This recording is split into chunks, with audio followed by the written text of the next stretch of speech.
কিতাবের মধ্যে আসছে আমাদের নবী সাল্লাল্লাহু আলাইহি সাল্লাম বলেছেন যে রমজান মাসে কয়েক শ্রেণীর লোক মাপ পাবে না। এখন আপনি লক্ষ্য করেন যেখান থেকে আমার এই ভিডিওটা দেখতেছেন আপনি কি ওই লোকের অন্তর্ভুক্ত কিনা। এক নাম্বার হলো মা বাবার অবাধ্য সন্তান। যদি কোনো মা বাবার অবাধ্য সন্তান যে হজও করে, রমজানের রোজাও রাখে, সবকিছু করে, তার কোনো ইবাদত আল্লাহর দরবারে গ্রহণযোগ্য না, কবুল হবে না। সুতরাং রমজান মাসেও সে মাপ পাবে না। দুই নাম্বার হলো আত্মীয়তার সম্পর্ক ছিন্নকারী ব্যক্তি।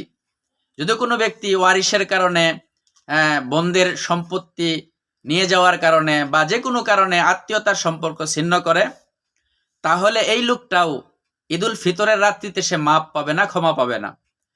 অনুরূপভাবে যদি